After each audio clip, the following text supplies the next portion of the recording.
Memorable moment Munazza Arif साहिबा की ज़िंदगी का। देखिए, मेमोरेबल मोमेंट में मैं कुछ दो अननोन लोगों को मेंशन करूंगी। और ये इतने ये वाक़यात मेरे दिल पे लिखे गए हैं। एक दफ़ा हुआ कि मैंने बैंक से पैसे निकाले, उस दिन नुमान का ही बर्थडे था, जो बड़े साहबजादे हैं आपके। बड़े जो साहबजादे हैं, और उसमें अब भी एटीएम से पैसे निकाले, भरा हुआ वॉलेट, और हम रेस्टोरेंट पे रुके, एक केक लिया और बलून्स, और हम खाना लेने के लिए रेस्टोरेंट उतरे। मैं अंदर गई हूँ, ऑर्डर रिसीव करने के लिए बैग में हाथ डाला तो वॉलेट गायब। ओह गॉड, अभी तो पैसे निकाले, कहाँ चला गया। घबराहट में सारा बैग वैग चेक किया तो वॉलेट उसमें था ही नहीं। बाहर आई, मुझे पता था अब एक तो मेरी अपनी परेशानी, ऊपर से अब जो डांट पड़ेगी आरिफ साहब से, ओके, वो अलहदा, वो जो क्लास होनी थी। अब मैंने बता दिया, मैंने कहा अभी बिल तो क्लियर करें, हम घर जाके जो बेइज्जती सेशन होना है वो तो घर जाके कर लें। खैर डांट सुनते हुए मैं घर गई है, वो बड़ी परेशान, झूठा मूठा खुश हो के बर्थडे तो गुजर गई। अगली सुबह बेल बजी है, तब लैंडलाइन फ़ोन्स अभी चल रहे थे। एक बंदे की मुझे कॉल आती है, और वो टाइम नहीं था, मतलब 7 बजे का टाइम था और मैंने स्कूल जाना था, मैं तैयारी में थी। उसने कहा कि आप मुनज़्ज़ा आरिफ बात कर रही हैं? मैंने कहा जी, आप कौन? तो कहने लगा आपकी कोई चीज़ गुमी है। I said yes, मेरा। मैंने कहा आपको कैसे पता है? उसने कहा अगर आप अपने वॉलेट की बात कर रही हैं तो वो मेरे पास है।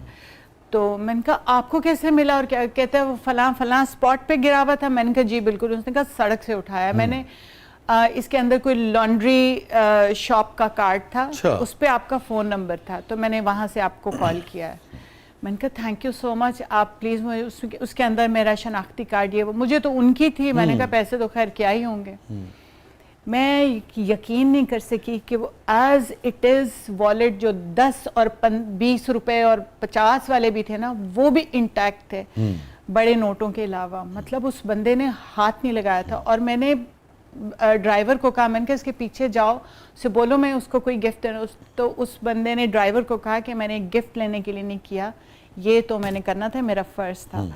तो आप यकीन करें, मुझे जिस मोमेंट वो बंदा याद आता है ना, मैं उसके लिए, पता नहीं शायद वो कहीं टीवी में देख रहा हो ये शो, तो सैल्यूट्स आपके लिए, आज भी आपके लिए मैं दुआ करूँगी। देखिए मुनज़्ज़ा ऐसे ही खूबसूरत लोगों और खूबसूरत रवैयों से कायम रहता है ना? बिल्कुल, और इन्हीं को फॉलो भी हाँ जी। और ये एक नहीं 2 दफ़ा ऐसे हुआ, वो भी ईद का टाइम था, मैं अच्छा। बच्चों के कपड़ों की शॉपिंग के लिए जा रही थी और वॉलेट गिर गया। और उसके बाद से तो अब मेरे मियाँ तो ट्रस्ट वैसे ही नहीं करते, तो तुम वॉलेट तो तुम अपना कहीं छुपा के रखो, तुम्हारा गुमा ही रहता। और मेरा भी एक दफ़ा वॉलेट गिर गया शाह जी। फिर मेरा तो मोबाइल नंबर सी, तो बंदे ने मैंने फ़ोन किया कि आपका वॉलेट, मैं भी बड़ा परेशान, बड़ी टेंशन च वॉलेट मेरे घर लैके आया, मैंने दिता, मैंने चाह पिलाई, मैंने चंडा मारियां। उन्होंने कहा बिच कुछ रखी दा भी है।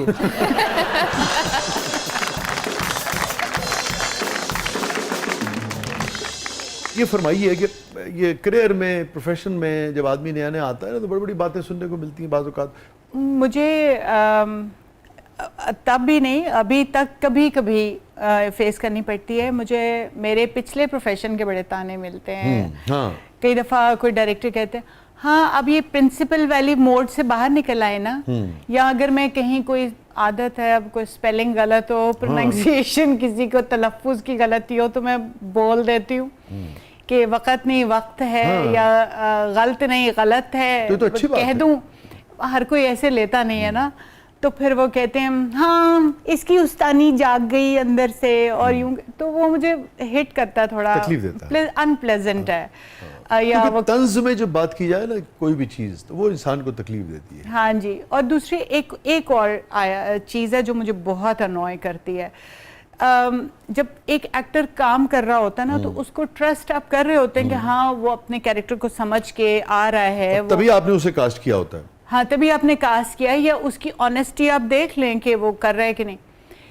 अगर आपको चीज़ नहीं समझ आई ना, तो मुझे बहुत सारे डायरेक्टर्स हैं जो मुझे बहुत इसलिए अच्छे लगते हैं, मैं उनका बहुत एहतराम करती हूँ, क्योंकि वो ये नहीं डायरेक्टली नहीं करेक्ट करते, तो एक सेकेंड इसको थोड़ा सा माइल्ड कर लें, हम थोड़ा सा ऐसे इंज करके, जैसे काशिफ साहब थोड़ा जे एमे हाँ, इंज करके respect के देखिए, साथ, जी हाँ। इंज करके देखिए, तो वो मुझे इतना अच्छा लगता है कि उसमें किसी को बुरा भी नहीं लगता जी, है जी, कि जी। अच्छा थोड़ा ज्यादा हो रहा है, कि हम एक्ट कर रहे हो तो हमें नहीं पता चलता इंटेंसिटी फ्लो में हम कैसे जी चले जी जाते जी हाँ, कभी लाउड हो गए, कभी और कुछ डायरेक्टर Character तो से निकल प्रॉपर गए। नकल उतारते हैं। जैसे आपने डिलीवर किया ना आसमान से, तो ये जो आपने बोला ना आसमान से तो नहीं उतर के आए हो, तो इसको थोड़ा यूं करके बोले तो वो बहुत बुरा लगता है।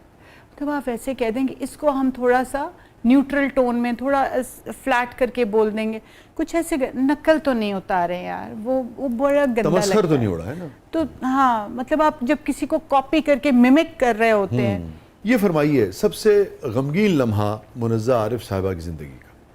सबसे गमगीन था जब मेरे दादा की डेथ हुई थी। बड़े डिसिप्लिनेरियन थे। जितने दादा सख्त थे इन तरबियत के मामले में, मेरी दादी उतना ही प्यार करने वाली थी, लेकिन बिगाड़ने वाली वो भी नहीं थी। उनकी डेथ, हालांकि मुझे पता था वो उनको लिवर सिरोसिस था, लास्ट स्टेज पे थे वो, और any day could be his final day, and I was 4 months pregnant उस वक्त, पहला बेबी होने जा रहा था। और मुझे इन्होंने कहा कि ही इज़ नॉट वेल, उनको घर ले आए हैं। तो मैंने कहा वो तो इतने बीमार थे, उनको घर क्यों लेकर आए हैं? मेरा दिमाग वो रजिस्टर ही नहीं कर रहा था कि ही कैन पास अवे। मैं घर में आई हूँ और जैसे ही मैंने दरवाज़ा खोला है एंड लाइक वाइट शीट उनके ऊपर डली हुई देखी है, तो आई कुडंट सी दैट, मैं बिल्कुल मेरी बॉडी कोलैप्स कर गई नीचे। तो अम्मी वगैरह सब लोग डर गए कि शी इज़ एक्सपेक्टिंग और कुछ और मसला ना हो जाए, कॉम्प्लिकेशन ना हो जाए। लेकिन वो पहली फीलिंग होती है ना, to lose some loved one, वो तो पहला झटका था। और उसके ठीक 3 महीने बाद माय अब्बू passed away, was like consecutive deaths. अभी मेरे आई लॉस्ट माय ग्रैंडफादर, 3 महीने बाद अब्बू की डेथ हो गई। अब्बू was just 59 and we were like sudden cardiac arrest, he passed away. तो वो पैदर पे सेकेंड शॉक, तो वो बड़ा एक मेरी ज़िंदगी का खौफनाक टाइम था, बहुत गमगीन। अल्लाह ताला आपके बुजुर्गों को जन्नतुल फिरदौस में आला मकाम अता फरमाए, आमीन, हुस्न जज़ाकल्लाह। जमील अता फरमाए। ये फरमाइए कि 20-22 साल की मुनज़्ज़ा को आप मुड़ के देखें, कौन से 2 मशवरे देंगी मुनज़्ज़ा को कि अगले 20-25-30 साल में ये करना और ये मत करना? करना में तो ये है कि हौसला रखना। तुम्हें नहीं पता कि तुम्हारे अंदर कितना पोटेंशियल है और कितना जज्बा है मेहनत का, so hold on to that. और तुम जो भी अपने दिल से मेहनत से करोगी तुम हासिल करोगी।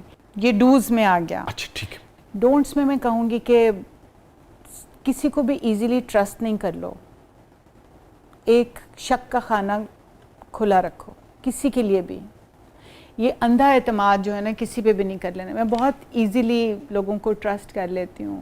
आपको लगता है आपके इस रवैये ने आपको कहीं तकलीफ या नुकसान हाँ, पहुंचाया? मतलब बिल्कुल बिल्कुल नुकसान होता है। लोगों के दूसरे रुख को देखना बहुत ज़रूरी है, जो मैं उम्मन ओमिट करती आई हूँ। मैं थोड़ा सा आप समझती हैं स्केप्टिकल होना चाहिए? होना चाहिए, बिल्कुल कितना? होना चाहिए। कितना? जिमें आरफ साहब ने